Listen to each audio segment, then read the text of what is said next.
What is going on, you guys? BashtianYgo here, and today I'm going to be coming at you with 5 Trickstar deck profiles that I have personally been working on the back end of the studio, guys. I want to go ahead and show these off to you guys so you guys can see my thought process. We're going to be going over 5 of my favorite ways to play the Trickstar strategy here in 2025, and I'm going to show you guys these decks from the most copium to the most competitive, I personally believe, in the modern day 2025 Yu-Gi-Oh, guys. We're going to be checking these decks out one by one. I'm going to go in by the card by card, as you guys can see more or less my thought process. Again, we're going to go in starting off with the most copium nonsense first, and then we're going to be heading on to the more and more competitive stuff as the video goes on. So I'll have chapters down below as well if you guys want to see any specific ones, so they're going to be down below if you guys want to check those out. But without further ado, let's go ahead and get right into it. So guys, starting off with number 1 is going to be my Trap Trickstar strategy. Now, the Trap Trickstars was a deck that I wanted to start making a lot more when this card came out. The Stained Glass of Light and Dark I thought was a really cool card for fairy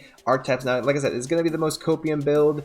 It's definitely not finished, but something I want to at least get my thoughts out there. Let me know what you guys think in the comment section down below about this. But this is my Trap Trickstar strategy. So Stained Glass of Light and Dark says you can apply the following effects in sequence depending on the type of effect monsters you control. If you control a fairy type monster, you can draw 3 cards and place 2 cards from your hand in the bottom of the deck. So it's Graceful Charity, which activates for free because you're always going to control fairy type monsters. I think is really cool. Also, the fact that Trickstars, at least how it was played back in the day, was you're going to normal summon Candina, special summon Lycris, protect it with Scapegoats, Torrential Tributes, whatever nonsense in the back row, and then it doesn't matter because you're just going to normal summon Candina and go Lycris again the next turn. So you rebuild the same board over and over again, which is why I wanted to include cards in here like Trap Trick, like the Torrential Tributes, very trap heavy. Now, in a more modern day Yu-Gi-Oh, you can of course play cards like Dominus Purge in here, which I think would be really fantastic. Now, we did cut the Aqua Angel down to 1 in here just because we want to just make it once, just so we can make sure that we can get to the Noble Angel play, so we can have a little bit more of interruptions there. But this deck suffers so badly from going second that is just ridiculous. So while it's definitely not the best iteration of Trickstar, I thought it was at least an interesting way to point this out. So just if you guys want to go ahead and try this out or maybe expand on this, you can do it. Again, some more modern takes on this would be like adding Dominus Purges, and evenly match in the main thrust, search some powerful trap cards as well. You can search reincarnations, so you're constantly reincarnating your opponent's hand for however many, and then you're special summoning your Trickstars back, and it's just a really interesting strategy in that way as well. You can also make the Baguska, special summoning back your Korobane, or special summoning back your Aqua Angel now as well. So that it just has a lot of really cool, interesting synergies there. So I just wanted to go ahead and share that as number 1. Number 2 on our list, guys, we have Shaddoll Trickstar. Now, Shaddoll Trickstar, I think, is a really cool strategy that actually implements a lot of what's really cool about both decks. Whereas the Shaddoll cards are obviously really good. Fusion summoning, make big monsters. You can make Construct. You can make the App Cologne, still make the Winda as well. So you have a lot of amazing things that can be backed up by the Trickstar strategy. So Trickstar strategy needs to function with something that doesn't require special summon. Shadolls don't need a special summon at all. You can just set your fusion cards or activate your fusion cards to get your fusion monsters on board, and you are ready to break boards or you are ready to build boards. It's really good. It's an amazing strategy. I very much had a lot of fun with this, and what I love about the Trickstar synergy with Shadolls is that you're constantly getting a lot of light monsters.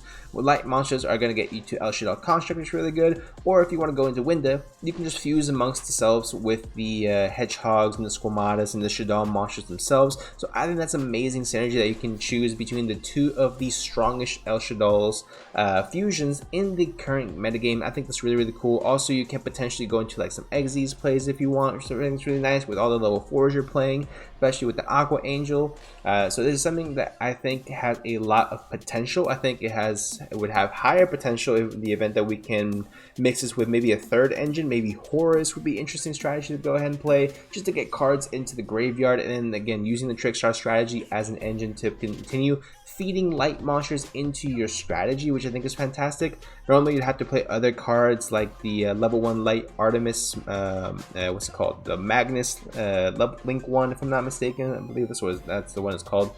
But yeah, so that's what I think the synergy is here. Now, I did play this a while back. I thought it was really cool, so obviously it's a working strategy, which is cool, and it's something that you can definitely take to locals, mess around with, have a lot of fun with, and still see maybe some success here and there. As far as power level goes, this is definitely going to be 2 out of 5 on the scale, but definitely a lot more of a fun, definitely more niche and intricate strategy that has a little bit more application. So I very much am a fan of this. 3 Candina, 1 Lycoris. We don't really want to overdo it with the Lycoris. I thought about cutting down the Aqua Angels as well because the water El Shaddoll, if I'm not mistaken, isn't all that good. So you probably want to play more of the light Trickstar monster. So something that you definitely want to consider. Maybe if you want to go ahead and put actually in here the Trickstar Fusion as well and put Hoodie in here, that might have a little bit more synergy rather than having the Aqua Angels. So that's something that you can definitely mess around with. Also, if I'm not mistaken, Hoodie is also going to be a light monster as all other Trickstars are. So that's something you can definitely go ahead and try out. Let's see, Trickstar Fusion. So with this being said, Trickstar Fusion only summons your Trickstar cards essentially. So if you summon one Trickstar Fusion monster, so you don't have the branching off. It would be crazy you just fusion summon, right? Anything, which would be really, really good. But of course I understand they want to keep it in archetype, and that's something that is kind of limiting when it comes to the Trickstar cards, is that they are very, very want to play amongst themselves, if you will. So it's not necessarily the best when it comes to trying to merge with something else. So it makes it a little more challenging when you want to merge it, because some of the strongest Trickstar cards tend to lock you in, like Trickstar Festival, of course. So you want, or Corbin, which you can only summon if you only control Trickstar monsters or no monsters as well. So it's slightly limiting in that way, but you can still get away with playing a lot of really fun cards in here, guys. So definitely a deck that I would want to at least try out a little bit more.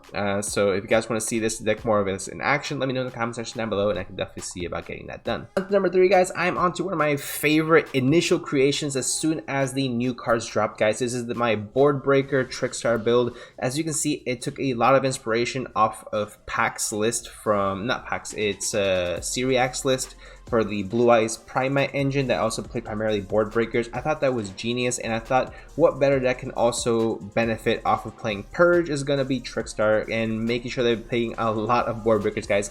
Trickstars is a deck that is going to struggle to get over big monsters, or doesn't have really a boss monster itself, except for Bella Madonna. Bella Madonna is fantastic, of course, but there's not really going to be a way to consistently get to her. Bella Madonna is not a card that provides you interruption. She really is exclusively for burning and inconvenience, because she's unaffected by your opponent's card effects if you do it correctly and make her in the rightmost main monster zone.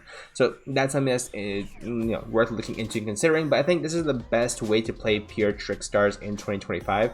You're really not playing any other engines, which I think is really fantastic, but you're playing a heavy Metaltronus and Ultimate Slayer count in your extra deck as well. You can really cut one of the Trickstar Band Drumatis unless you want to play Trickstar Diffusion. I think Trickstar Diffusion is bad, so don't play it. But if you want to play additional copies of like the Holly Angel, or you want to play a Foxy Glove, that's something that you can definitely fit in here as well. But you have to play the Blue Eye Spirit Dragon, the White Binder, the Detonator for your Metaltronus targets or your Ultimate Slayer targets as well. You have to play multiple Effusion as well, if it's something that would be more Ultimate Slayer, but it's not really a big fusion aura right now, not aura.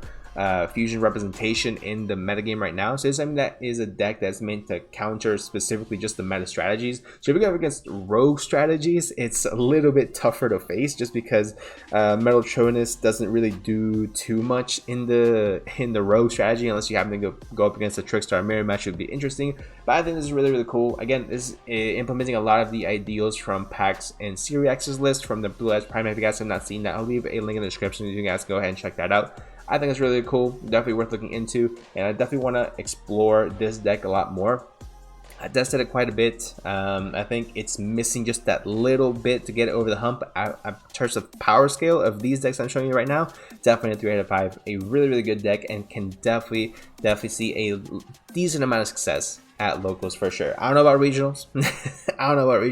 But definitely locals for sure. Fan favorite, guys, number 4, we have Sky Striker Trickstar, a deck that I very, very much like. And the last deck that we played in Reincarnating Trickstar, the series I had going on my channel, I believe early last year, if not late 2 years ago. It's been a while since I've touched the series. I know, I understand, but I think this is a fantastic strategy. Just being able to use your engages, use your Trickstar, I mean your Sky Striker engine, just to break boards and build a lot of hand advantage, while simultaneously being able to play the Trickstar engine as well. So while the Trickstar cards are meant more to be in here as just like a feeder to feed into more spells for your Sky Striker deck, I think it has a lot of application, right? So you can also play in here the Blue Tears card. What's it called? Blue Tier, Angel of Blue Tears, because well, you have to get into the Aqua Angel to search it, which is going to be right over here for you. So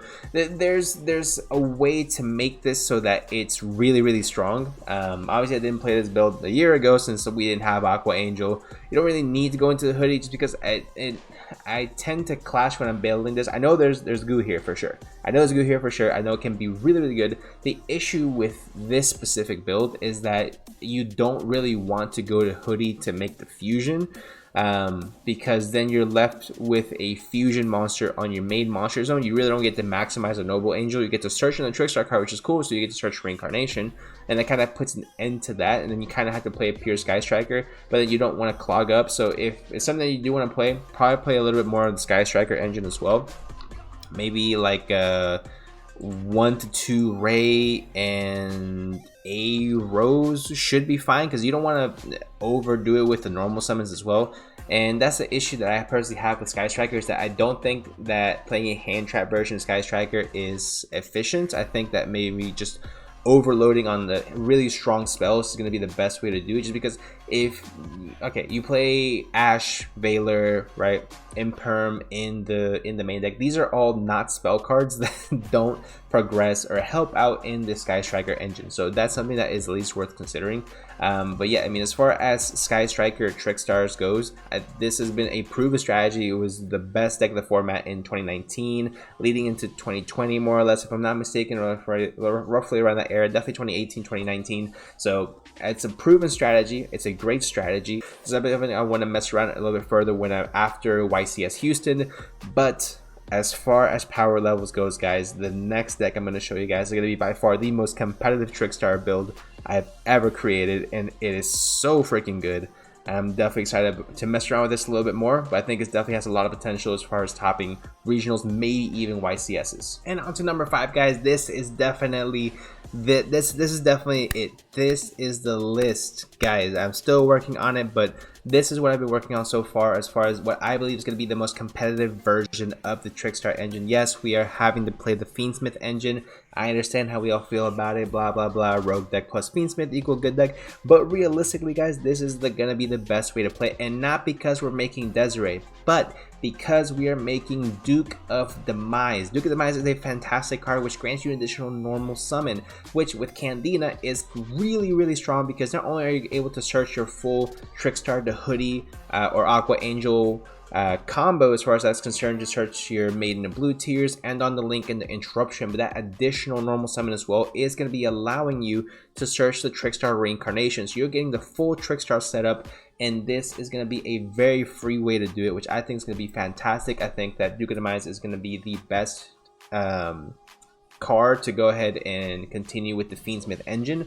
I think it has a lot of amazing synergies with it, and that additional normal summoning is just so good, and definitely very much slept on. I don't think that any deck has really taken advantage of it the way that Trickstar really can, because Trickstar's Candina is normal summon effect is not once per turn for whatever reason, which I think is fantastic. I mean, back in the day when you're talking about the OG Trickstar strategies, you're playing chain summoning, you're playing double summon, you're playing Nightmare Goblin to get you the additional normal summon. So OG Trickstar players understand that the additional normal summon with this deck is fantastic. It's so good, and having the ability to get that once again without having to play a really minus ass card like chain summoning or double summoning, I think is fantastic, guys. And you can actually go into Chaos Angel with this. I just realized this is a level 4 and this is a level 6.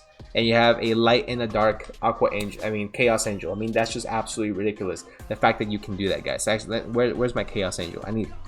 This needs to go in the deck like right now. Hold up. Take Diveritus out, slap in the Chaos Angel, boom. Deck is complete. This deck is just so good, guys. I mean, it has everything you could potentially need. It has the Kashtira engine for additional bodies on the board, which obviously is going to be really, really good. Obviously, Unicorn is going to be super strong this format, just being able to rip your opponent's duo drive, rip your opponent's what's it called?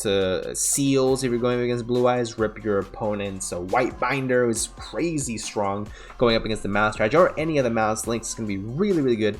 And honestly, guys, there's goo here 100%. This is going to be the list that tops the regional, and maybe not this exact list, but something like this is going to top regional, and something this is most likely what I'm going to have to take to the YCS, guys. So I'm going to do some testing with this. Let me know what you guys think in the comment section down below. I'm super excited about it. If you have any additional thoughts on the other list, again, remember those are not nearly as competitive or as complete, so please have some patience with me on that. But this is going to be the goo, guys. Let me know what you guys think in the comment section down below. I hope you guys did enjoy, and I will see y'all in the next one.